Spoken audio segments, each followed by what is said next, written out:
Canada was in a technical recession, the only G7 economy that shrank at the end of last year, while every other member grew. Then a war broke out in the Middle East. The Strait of Hormuz closed, and oil prices jumped for the entire planet. For almost every economy on Earth, that was an extra tax. But Canada got paid more for what it had. The economy that started the year shrinking posted its largest trade surplus in 4 years, on record exports of $77 billion. To understand what happened, picture a tanker sitting at anchor off the coast of Oman. The cargo is paid for, but it has nowhere to go because the shipping lane it needs runs through the Strait of Hormuz. And when that strait isn't safe, the safest thing a tanker can do is wait. The Strait of Hormuz carries roughly a fifth of the world's oil and about a fifth of all globally traded liquefied natural gas. It doesn't take a permanent closure to move markets. It just takes enough risk that ships slow down, insurers pull back, and buyers can't count on the next delivery. The supply doesn't vanish. It becomes unreliable. And when the supply of something essential becomes unreliable, every country has to pay more and take on more risk. Look at what that did to the rest of the world. Japan, on paper, was doing everything right. Its exports had grown for 9 straight months. Then it sank into a trade deficit because the oil bill erased all of it. Everything Japan imports runs on oil, and oil got more expensive faster than its sales grew. India, which imports more than 85% of its crude, saw its trade gap blow out by $8 billion in a single month. And analysts cut the entire country's growth forecast by a full percentage point. India's own Commerce Secretary said publicly that ending the war would resolve much of the economic pressure the country was under. When a nation's economic fate is tied to someone else's ceasefire, that is a massive vulnerability. Europe felt it too. The European Central Bank had spent 2 years fighting inflation down, only for the oil spike to force it to consider raising rates again. The UK ended up even more fragile. It got so bad across the continent that 26 countries rolled out emergency fuel subsidies just to keep their citizens afloat, governments literally stepping in to pay part of the gas bill. That is what an energy shock felt like for some of the most prosperous countries on Earth. Almost every country paid more for what it needed. Canada was one of the very few that got paid more for what it had. Now remember where Canada was standing in February. It had posted a $5.3 billion trade deficit that month, the number that fueled all the recession headlines. It was the only G7 economy shrinking, while everyone else grew. But then the tide turned. March brought a surplus. April brought a bigger one.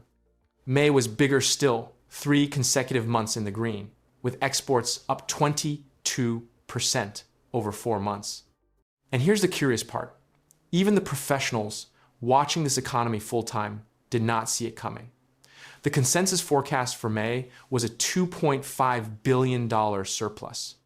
The actual number came in at nearly double, $4.2 billion, the second largest surplus Canada has posted since the summer of 2008.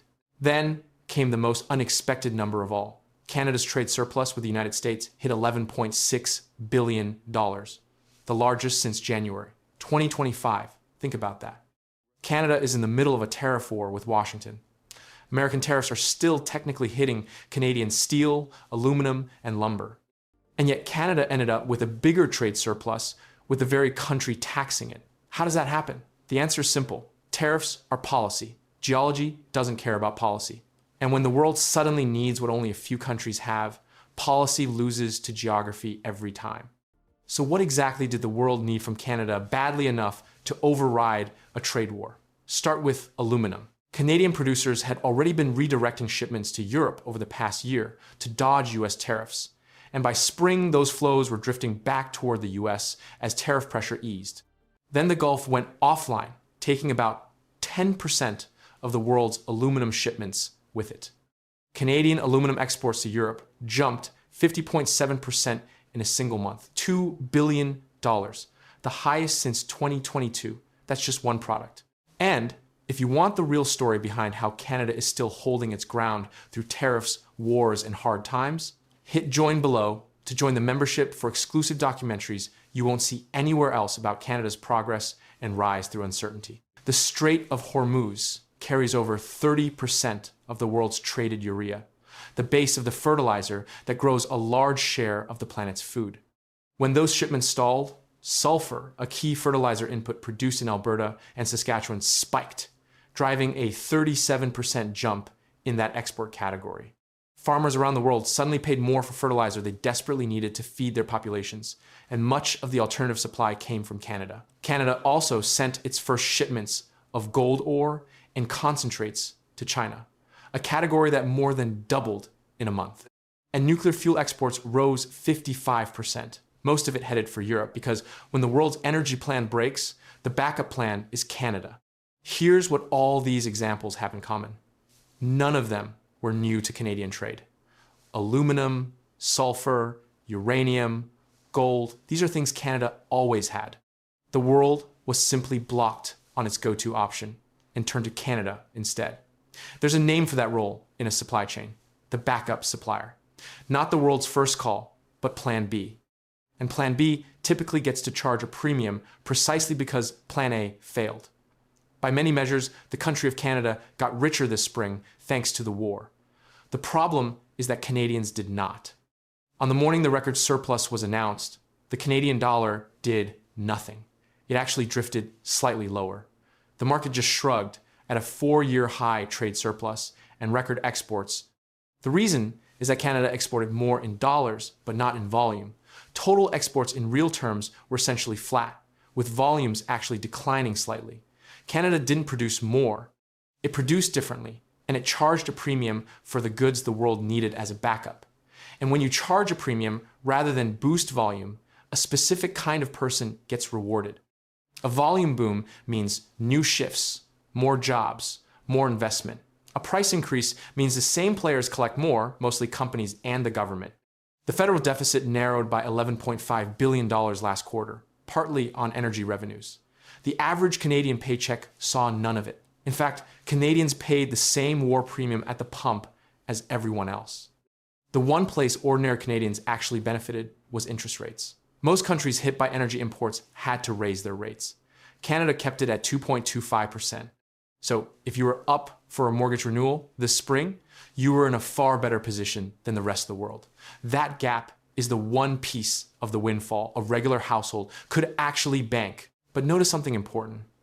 Everything we've described depends on being and staying on Plan B. And Plan B tends to have an expiry date, one that isn't Canada's to set. The day Hormuz shipping stabilizes and the conflict ends, the premium on Canadian aluminum, sulfur, and crude comes back down. Canada doesn't decide when. A ceasefire does. Washington does. So the real question is whether Canada can sustain this momentum when the war ends. And the honest answer is that the windfall itself was mostly a blip. The premium fades the moment the crisis does. Except, here is the part that doesn't fade. The IMF briefly projected Canada to post the second fastest growth in the G7 over the next 2 years. Since the start of 2025, Canada has added nearly 3 times as many jobs per person as the United States.